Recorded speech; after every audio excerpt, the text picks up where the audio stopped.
Yesterday, I attempted a very long run and I crashed. I burnt out. There was just everything seemed to go wrong. My lungs started to pull tight. I felt like I couldn't breathe. And so I thought I'd do a review of like just what went wrong. Good morning. I'm doing attempted 60 Ks this morning, and that's just to give myself a stretch goal. The furthest I've run this far has been 45 kilometers. Try and give you a feel of what it's like to run so far, but yeah, it's going to be fun. It's going to be a nice warm day today. Hey, my name is Richard. I'm an adventure filmmaker. I focus on running. I attempted to run between 60 and 65 kilometers, but everything just kind of fell apart just after 40 kilometers. Maybe that's the real story, is perspective.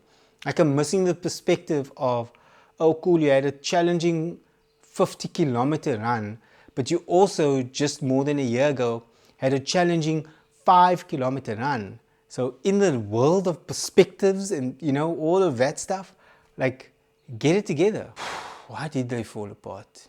Man. Okay, so there are three main things that I was dealing with yesterday. Number one is time. Just how much time do you have available to go out on your run? Number two is your nutrition, your food supply, your water, all of those things. And then number three is your actual stamina, your fitness, your ability to do the thing that you're trying to do. Like for me, it was going out on the run. And at some point, they get depleted. Yesterday, however, they all three were depleted. I was out of time, my wife needed to go somewhere. I was out of food and nutrition and snacks, but I still had a long way to go. And I was out of energy. I just didn't have enough in the tank to take me any further. So that's kind of the things that happen. But like, why did that happen?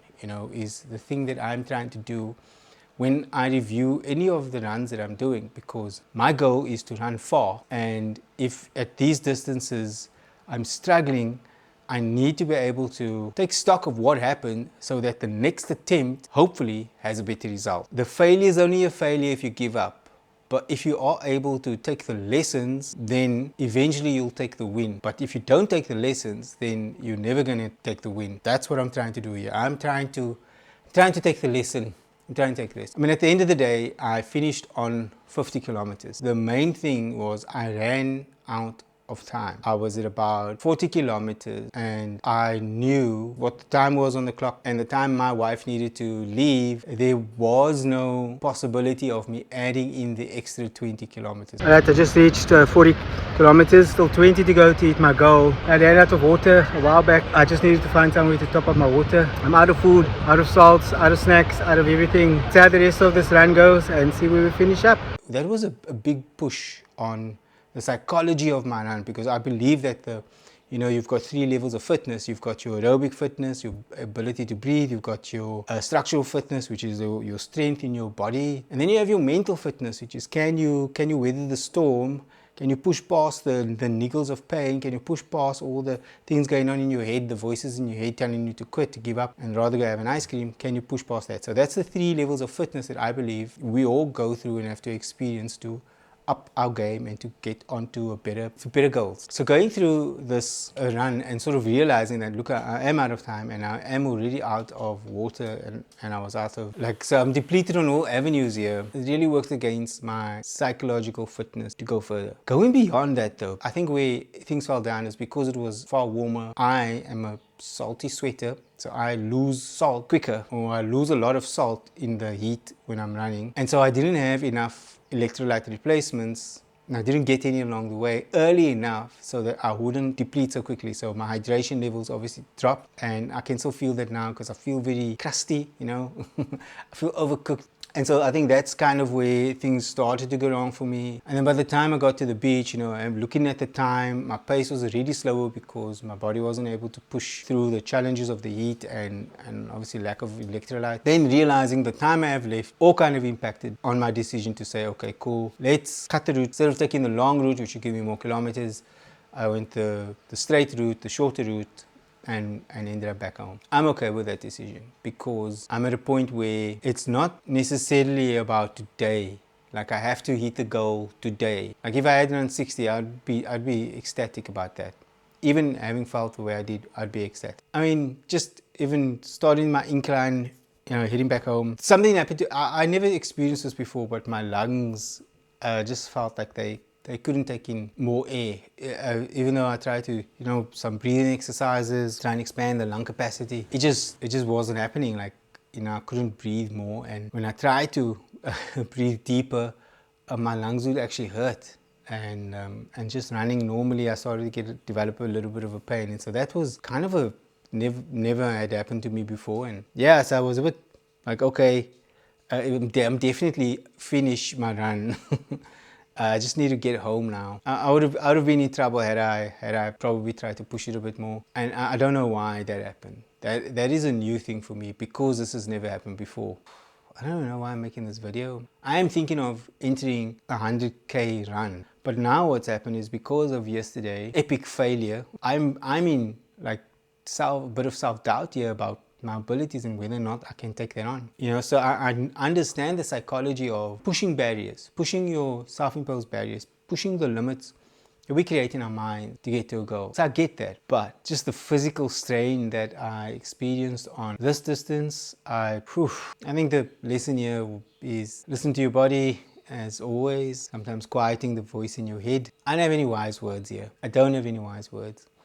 All I know is that I'm getting back up and I'm planning my next run, whether that's this coming weekend or the weekend after, but definitely have work to do. I think, pushing past the distance, the pain, of course, the legs pain, feet was paining, but I found that I can run through those and it's not too bad. I just keep going. I'm just not as fast as I was when I started the run, but I just keep going and so far it's been okay.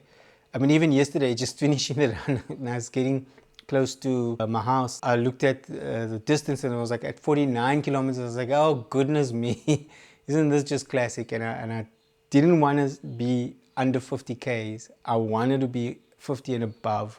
So I did a couple of repeats, sort of running up and down the road until I turned 50 and then I stopped. I enjoy all my runs. I might not start out enjoying it, but I enjoy all my runs. I like the feeling of where it's brought me. I like the feeling of knowing like where I'd come from, and how just a year ago, just more than a year ago, I was struggling to run 5K. So now be able to run 50Ks, I mean, gee whiz, get things into perspective here, Richard. That's also like, maybe that's the real story, is perspective.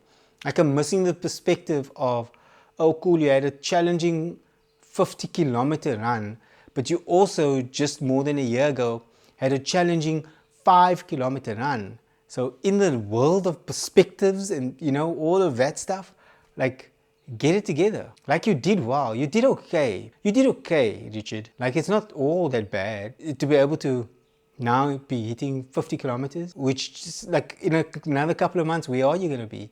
Maybe that 75k trail run is what you should be targeting instead of downplaying your ability. And saying, okay, we're at 50, work on that nutrition, work on the electrolytes, your electrolyte intake, work on those things to see if it makes a difference.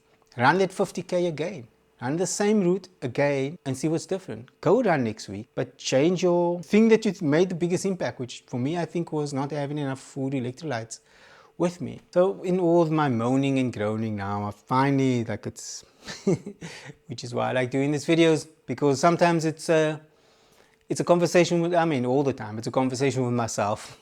But I'm hoping that you get some value out of it, that you can see in your life also things that maybe you are so deep in the thing you're doing, whether it's work or personal life or whatever it is, you're so deep in the thing that you're doing, is that you aren't just that helicopter view, just to lift up a bit and get a bit of better perspective. Like I'm just really just got right now, like a year and a bit ago, 5Ks, the same pain I'm in when I was running yesterday. I was in the same pain running 5 kilometers, but I ran 50 and I came out of that pain. The 5 kilometers, it's not a painful experience for me now. Like it's a gentle, like a brisk walk. So maybe 50 kilometers at some point will be a gentle, brisk walk. Wouldn't that be crazy? Why not? People can run 250 miles, 400 kilometers. Then I should be able to turn 50 Ks into a gentle, brisk walk. If you don't know who I am, my name is Richard. I'm an adventure filmmaker. I focus on running, trying to encourage you that you don't have to be the best. You don't have to be good at it just to get out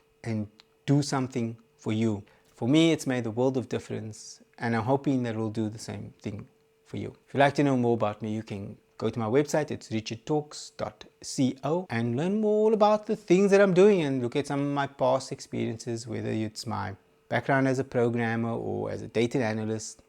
And now really just focusing on filming runs, mainly my own, and trying to create a community around people that build themselves up and that started from running 5K, running 50.